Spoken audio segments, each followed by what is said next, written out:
Shalom, selamat pagi adik-adik yang dikasih dalam nama Tuhan Yesus Kristus. Senang sekali Loso Dimas masih bisa menyapa adik-adik pada ibadah sekolah minggu online pada pagi hari ini. Yuk, dan Loso Dimas berharap kalian semua masih dalam keadaan sehat, kalian, keluarga kalian yang di rumah. Yuk, sebelum kita memulai ibadah kita pada pagi hari ini, kita mau bersatu di dalam berdoa. Kita mau lipat tangan, tutup mata, dan kita menundukkan kepala kita. Mari kita berdoa. Bapa kami yang berada dalam kerajaan surga, kami mengucap syukur kalau pada pagi hari ini kami masih diberikan kesempatan untuk kami boleh datang ke hadapan hadirat-Mu Tuhan. Walaupun kami datang secara online, kami mengucap syukur Tuhan untuk kesehatan, untuk berkat-Mu yang telah sepanjang minggu kami terima. Saat ini Tuhan, kami undang Kau hadir di tengah-tengah kami, menyertai kami, dan biarlah Kau yang membawa hati dan pikiran kami untuk kami boleh beribadah kepada-Mu pada pagi hari ini. Terima kasih Tuhan. Ini doa kami di dalam nama Tuhan Yesus Kristus. Kami telah berdoa dan mengucap syukur. Amin. Ayo, Loso Dimas ajak kalian untuk bangkit berdiri. Kita mau menyanyikan satu pujian. Kami berkumpul memuji-Mu Tuhan. Kita menyanyikan sambil bertepuk tangan ya.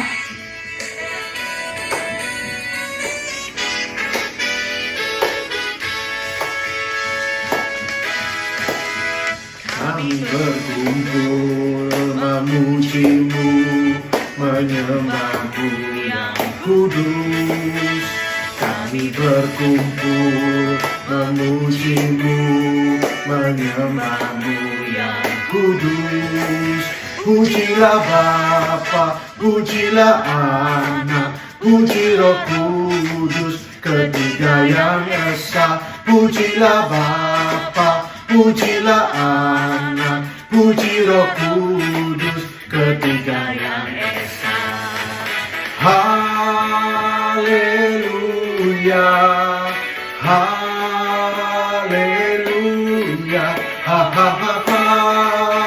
haleluya, haleluya.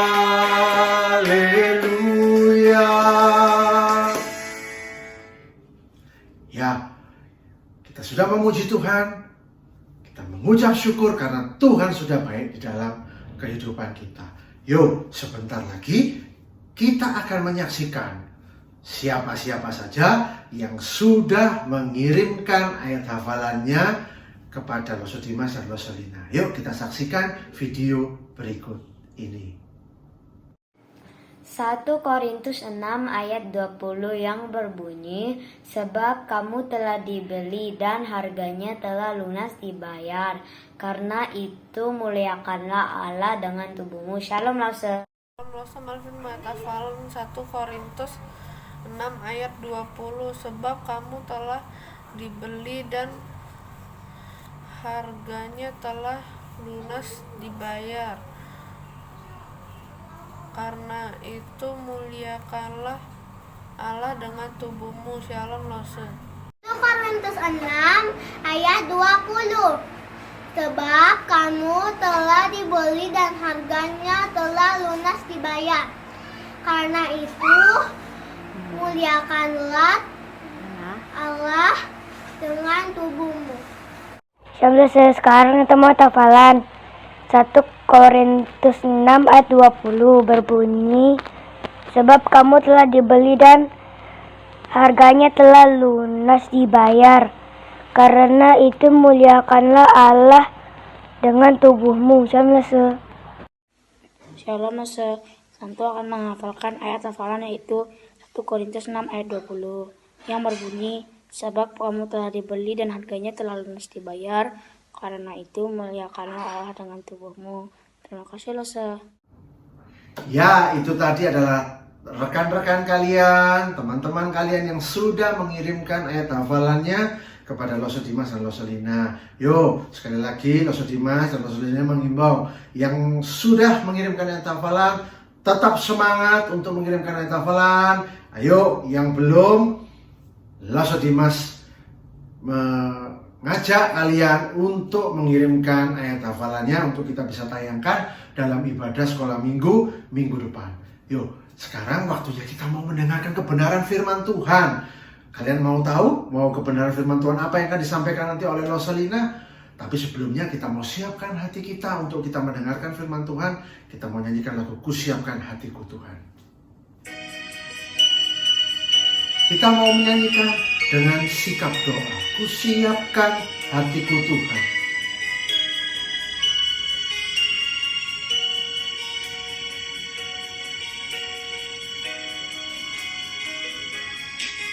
Kusiapkan hatiku Tuhan untuk dengar firman-Mu saat ini. Ku sujud menyembah-Mu Tuhan, masuk hadirat-Mu saat ini.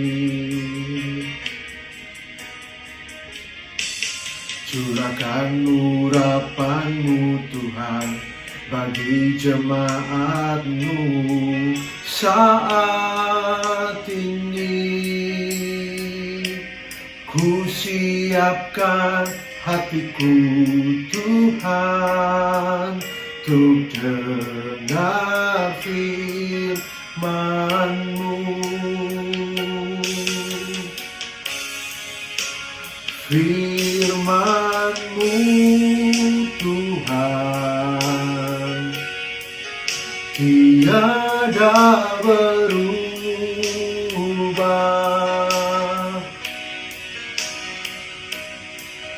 dahulu sekarang selama-lamanya tiada berubah.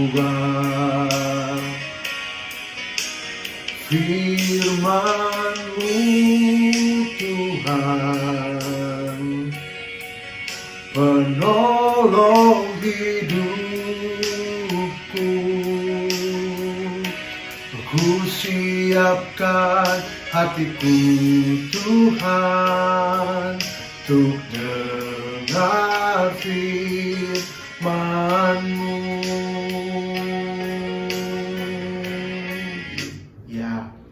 Mari kita bersatu di dalam doa. Tuhan Yesus, kami mengucap syukur untuk kesempatan pagi hari ini. Kami masih bisa mendengarkan kebenaran firman-Mu. Tuhan, kami memohon Engkau menyiapkan hati kami, pikiran kami, untuk kami boleh mengerti apa yang menjadi kebenaran firman-Mu, dan Engkau memampukan kami untuk dapat melakukan kebenaran firman-Mu itu. Berkati Roselina yang akan menyampaikan firman Tuhan, Engkau mengurapi dia sehingga boleh menyampaikan kebenaran firman Tuhan dengan baik. Ini doa kami Tuhan, kami siap mendengarkan kebenaran firman-Mu pagi hari ini. Dalam nama Tuhan Yesus Kristus, kami berdoa dan mengucap syukur. Amin. Ya, ketemu lagi. Kita hendak belajar firman Tuhan bersama-sama. Nah, hari ini Lose mau bertanya kepada kalian. Kalau kalian mendengar kata pahlawan, apa yang ada di dalam pikiran kalian? Ya, mungkin ada yang bilang pahlawan itu orang yang berjasa bagi negara, seperti R.A. Kartini, seperti Pangeran Diponegoro, seperti Bung Karno. Nah, tahukah kalian bahwa dalam lingkup kecil pahlawan juga artinya orang yang berjasa bagi seseorang. Contohnya, mungkin kalian merasa bahwa papa mama kalian adalah pahlawan bagi kita, atau guru kalian itu pahlawan bagi kita karena mereka orang-orang yang berjasa di dalam hidup kita, yang menolong kita. Nah, adik-adik, kenapa Lose berkata tentang pahlawan? Nah, hari ini, karena hari ini kita akan mendengarkan firman Tuhan mengenai seseorang yang adalah pahlawan di dalam Alkitab. Siapakah orang tersebut?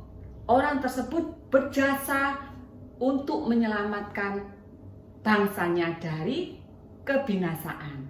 Nah, adik-adik siap mendengar ceritanya?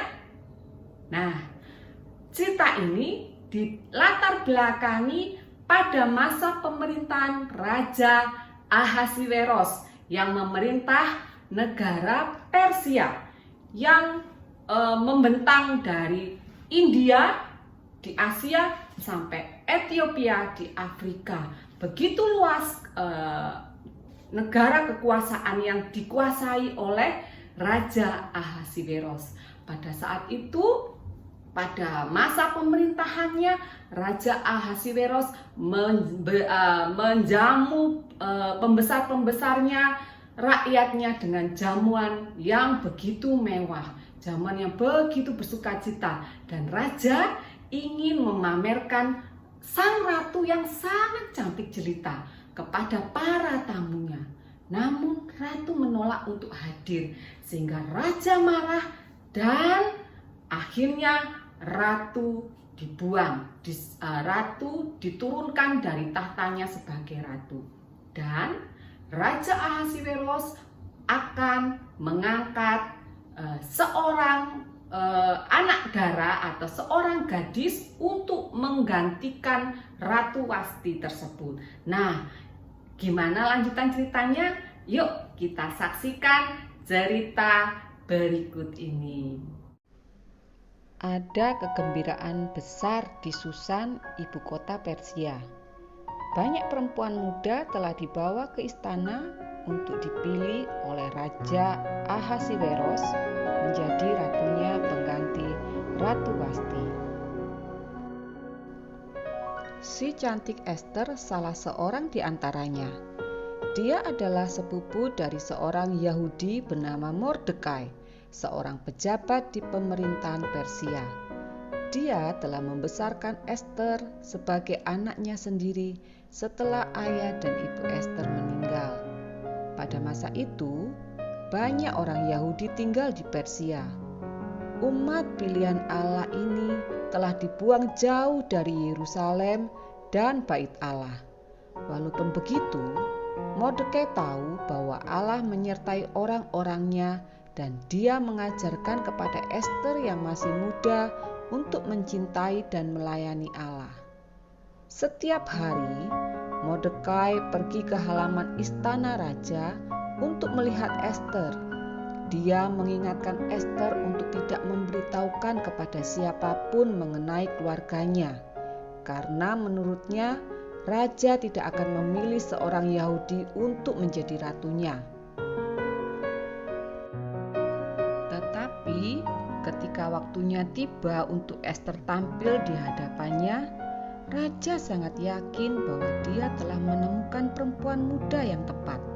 Raja Ahasiweros meletakkan mahkota ke kepala Esther dan menjadikannya ratu.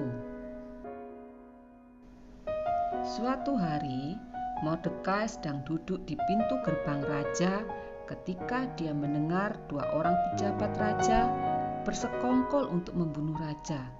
Mordekai melaporkan hal ini kepada Ratu Esther. Dia pergi kepada raja dan memperingatkannya. Dan raja menangkap serta menyulakan orang-orang tersebut. Segala sesuatu yang terjadi dituliskan dalam kitab sejarah di hadapan raja. Beberapa saat setelah peristiwa ini, Raja Ahasiweros memberi penghargaan kepada Haman, kepala para pembesarnya, dan memerintahkan semua pegawai raja untuk berlutut dan sujud kepadanya. Namun Mordekai menunjukkan keberaniannya dan menolak untuk berlutut. Ketika Haman melihat bahwa Mordekai tidak mau berlutut dan sujud kepadanya, dia pun menjadi geram. "Aku tidak hanya akan membunuh Mordekai," katanya penuh kegeraman. "Aku akan membunuh semua orang Yahudi di seluruh kerajaan." Maka dia menghadap raja dan memohon izin untuk membunuh orang-orang Yahudi pada hari tertentu. Waktu Mordekai dan semua orang Yahudi mendengar berita ini, Mordekai mengirim perkataan kepada Ester dan memohon dia untuk meminta kepada raja agar mengampuni orang-orang bangsanya. Mordekai percaya bahwa Allah telah menempatkan Ester di posisinya agar dapat menolong. Kamu telah dipilih menjadi ratu untuk saat seperti ini, kata Mordekai. Berdoalah untukku, balas Ester. Aku akan menghadap raja, dan jika aku akan mati, aku mati.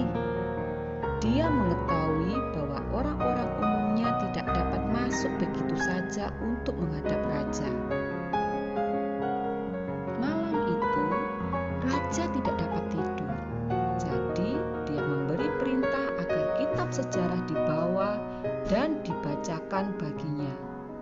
Dia menemukan bahwa Mordekai telah menyelamatkan dirinya sebelumnya, namun tidak pernah diberi imbalan. Haman, apa yang harus dilakukan kepada orang yang raja berkenan menghormatinya?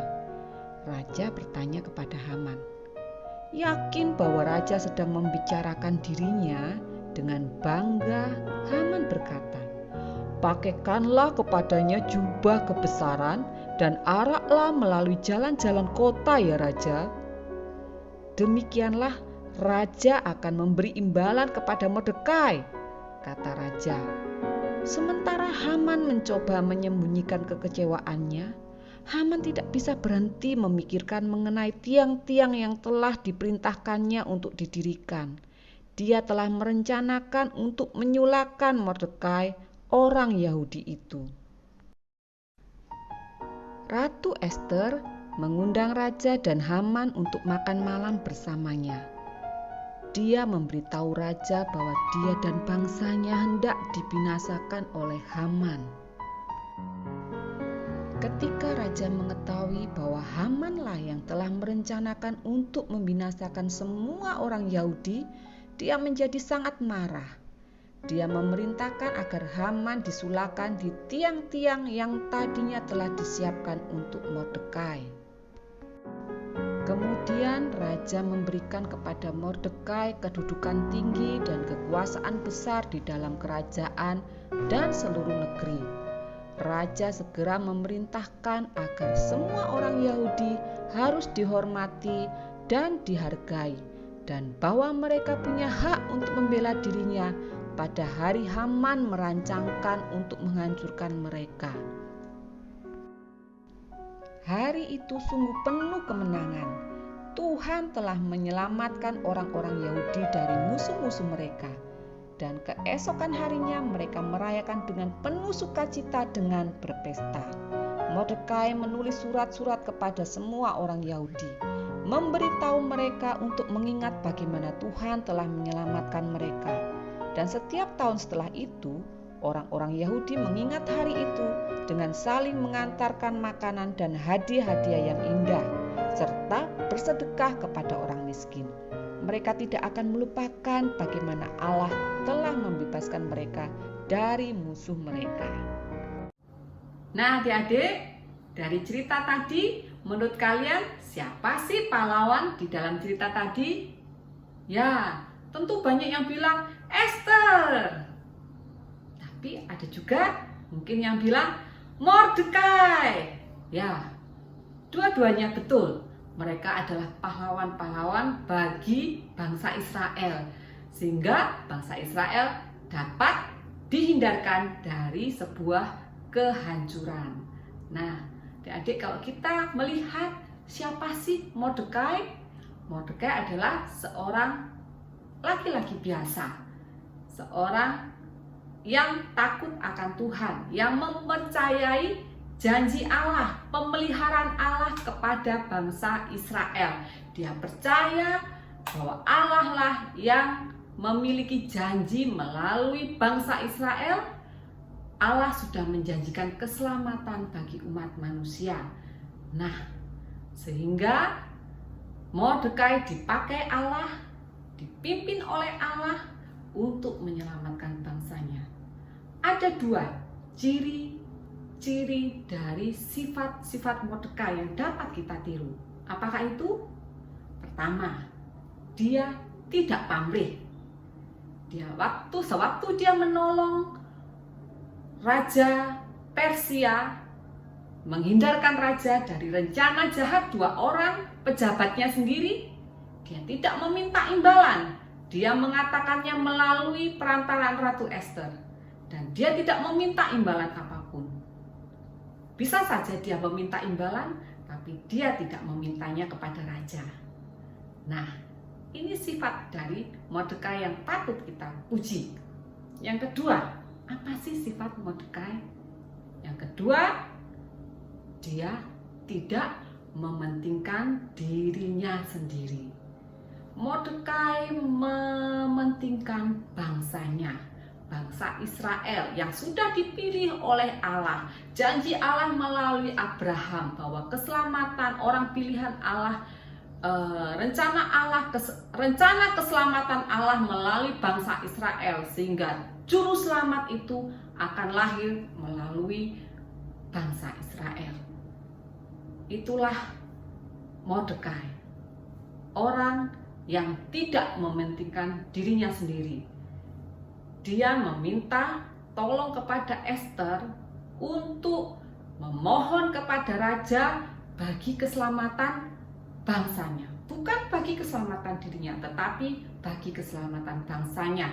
Bisa saja dia minta kepada Allah, "Ya Raja, tolonglah keluargaku dari ancaman Haman." Dia melupakan bangsanya. Tapi tidak demikian dengan Mordekai.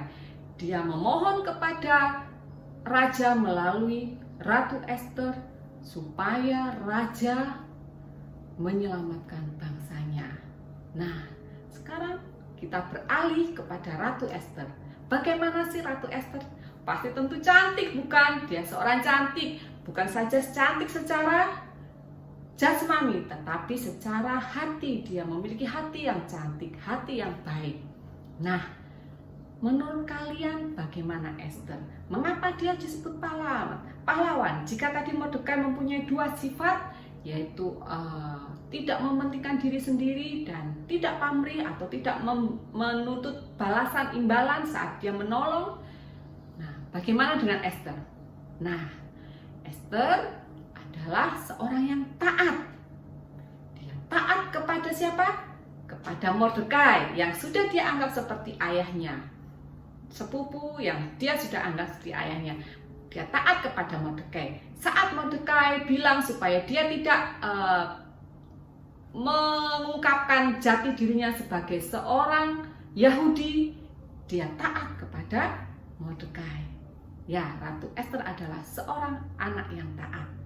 Yang kedua, bagaimana Ratu Ester? Ratu Ester pada saat diperintahkan oleh Mordekai untuk menghadap raja, apa yang dirasakan Ratu Ester? Dia apa? Dia ketakutan. Sebagai seorang manusia, dia takut apa?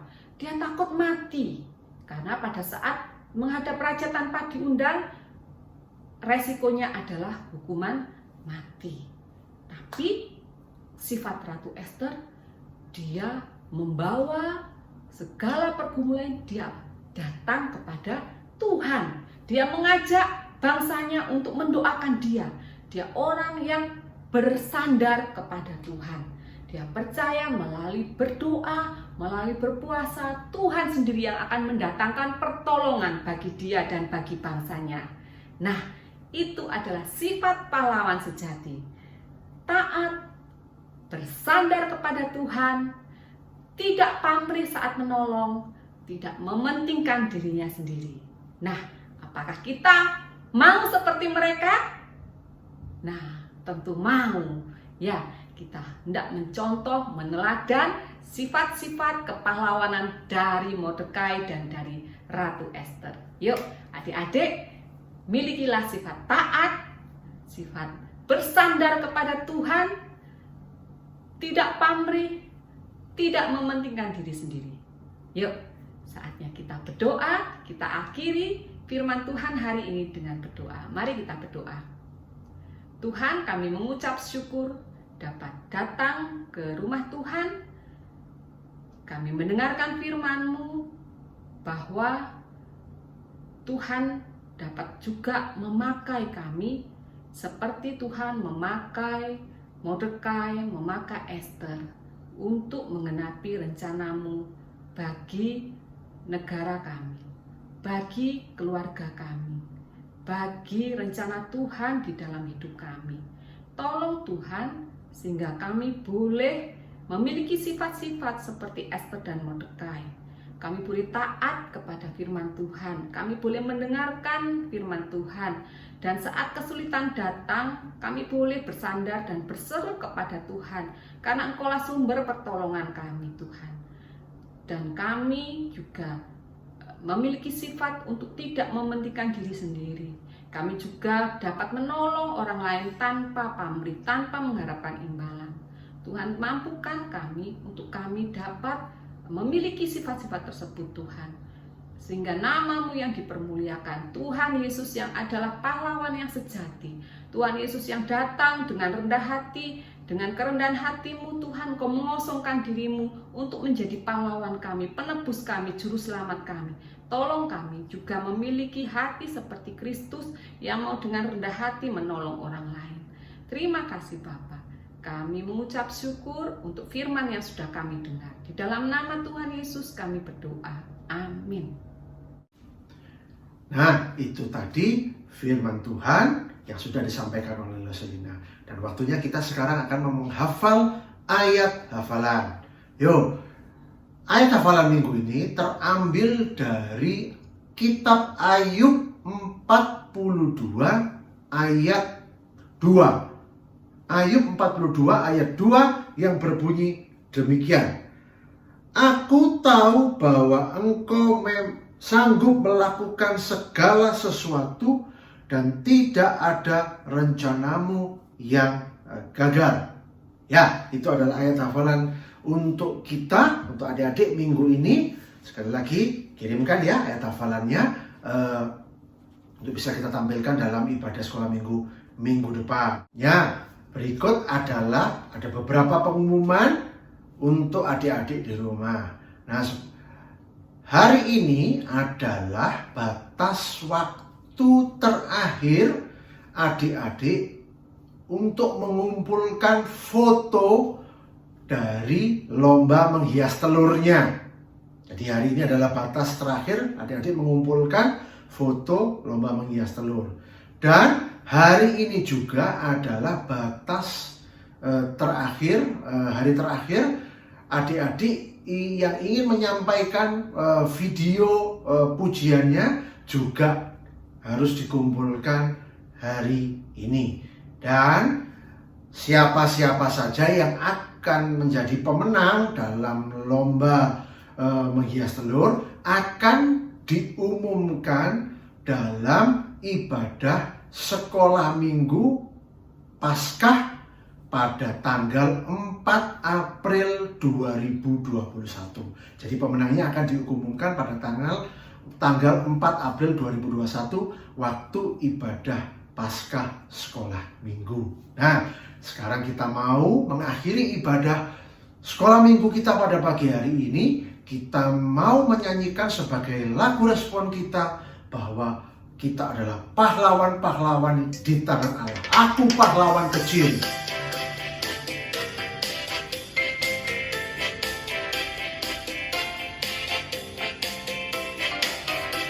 Aku pahlawan kecil, Yesus panglimaku. Tuhan pimpinlah kita, siapakah lawan kita? Tidak ada. Tidak ada. Aku pahlawan kecil, Yesus panglimaku. Tuhan pimpinlah kita, siapakah lawan kita? Tidak ada. Yesus panglima kita, tidak ada lawan kita. Aku pahlawan kecil, Yesus panglimaku. Tuhan pimpinlah kita, siapakah lawan kita? Tidak ada. Aku pahlawan kecil, Yesus panglimaku. Tuhan pimpinlah kita, siapakah lawan kita? Tidak ada. Ya, kalau Yesus menjadi panglima kita, iblis tidak bisa mengalahkan kita. Yuk kita mau mengakhiri ibadah kita sekolah minggu kita pada pagi hari ini dengan kita berdoa. Tuhan Yesus, kami mengucap syukur untuk firman Tuhan yang sudah Engkau beritakan kepada kami. Kami percaya Tuhan, tak kala kami mengandalkan Engkau, tak kala kami berserah dan berseru kepadamu ya Yesus, tidak ada seorang pun ataupun kuasa gelap pun yang bisa mengambil kami daripada kasih karunia-Mu. Terima kasih Tuhan. Ini doa kami mau memasuki 1 minggu ke depan bersama-sama dengan Tuhan. Tuhan menjaga kami, memimpin kami, dan keluarga kami. Terima kasih Tuhan. Di dalam nama-Mu Yesus kami telah berdoa dan mengucap syukur. Amin. Shalom. Sampai bertemu dalam ibadah sekolah minggu depan. Tuhan Yesus memberkati.